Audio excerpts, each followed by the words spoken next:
Oh, definitely. Anytime you're playing a team that you've already played before, what you're going to think about is the last time that you faced them. So they're going to be ready. They're going to have some revenge in their minds.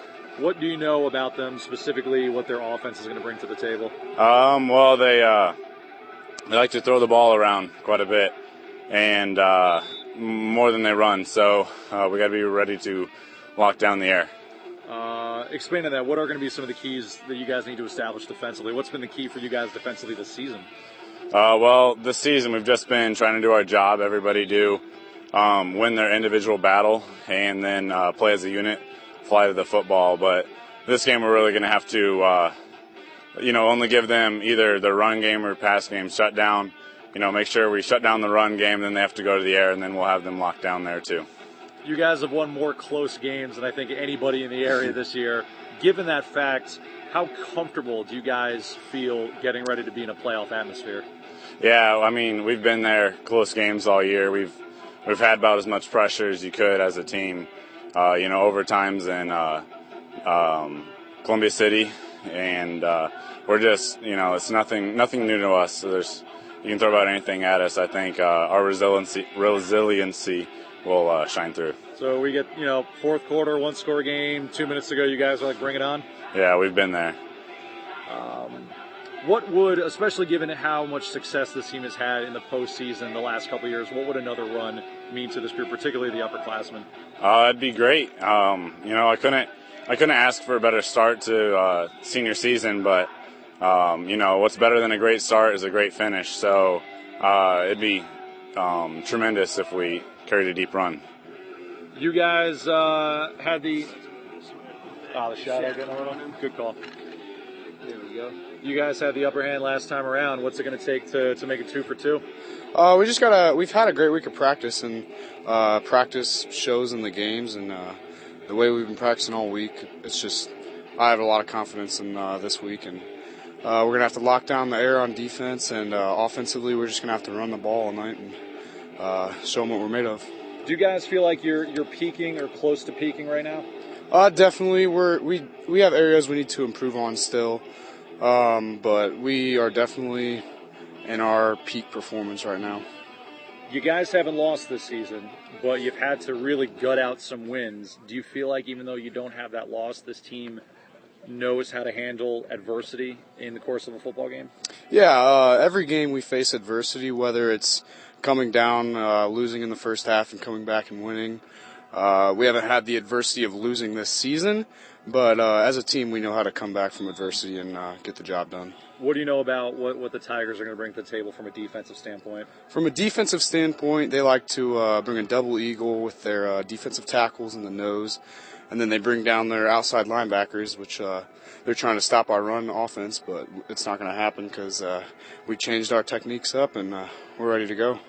Can you expand on that without giving away any team secrets here? What are going to be the keys for you guys up front to make sure you dictate the course of this game? The O-line just need to get their feet moving and just need to execute our jobs.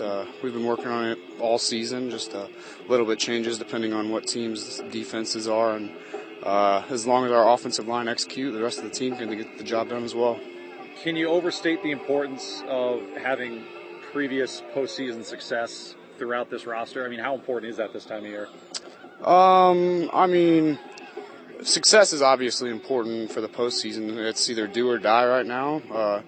You lose, you're done. You win, you can keep on going. I can tell from this week of practice that the guys are ready to go and they don't want to lose yet. And it's not going to happen. Game. Well, we played them last year in the sectional championship. They're a well-coached football team. They've changed their offense from a year ago, and they're going to throw the ball a good bit more. They do have some good combinations, quarterback, receiver combinations. Defensively, they fly to the ball. They're going to be a physical football team. Defensive tackle, number 56, very good football player. One thing that they have going is, obviously, revenge is in their mind, we have to battle that. We're going to be on the road. Home advantage for them. They're 4-0 at home. We're going to have to play a good football game. If memory serves correct, both teams have beaten Columbia City and East Noble. Do you read too much into the outcomes of mutual? No, not too much. I mean, since that's the beginning of the year, compared to middle of the year, end of the year for us, yes, we'll evaluate that film and compare. Sometimes schemes will change throughout the season.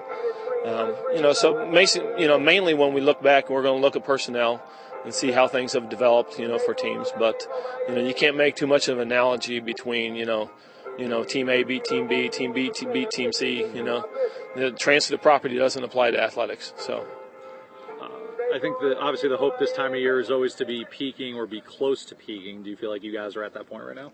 I feel that this week we've had a great week of practice. We've improved throughout the season. I'd say that we've been battle tested and we've been in close games, and the kids understand how to win. So those are positives for us. And so, yes, I am pleased about, where we're at today. You mentioned the battle tested. Coaches always say you learn more from the losses as opposed to the wins. You guys haven't had any losses, but given how many close games you've been able to pull out, do you feel like this team knows how to operate in the postseason environment? I don't know, and I've heard the same statements as well. I don't know that you ever learn a whole lot from a loss, but there's a whole lot that we can learn from close games, and that is that if you're successful in close games, then you understand fortitude. You understand how to be a team and how to work together and how to get through adversity, and we have faced those things, and so. The kids have confidence in each other. There aren't many scenarios that we haven't faced. Whether it be ahead to hold the lead, whether it be down, whether it be going into overtime. So I'm confident that in our kids and in the way that they have performed and what they continually do. You guys have won games in a variety of different ways this season. Friday night, what's going to be one or two absolute keys that have to be established early? There are three things that we consistently talk about that are absolute, that you have to do if you're going to be successful. And the first is win the line of scrimmage, on both sides. We've got to be physical on the defensive front and on the offensive front. We have to win that. Two, we've got to win the turnover battle. We've got to create turnovers. And when we create those turnovers, we've got to turn them into points. Offensively, we've got to take care of the ball. And the third is special teams. You got to win the special teams battle by making a difference, whether it be a block punt or a return, or field position on kicks. Those are most important. So those are the three absolutes that consistently stand out.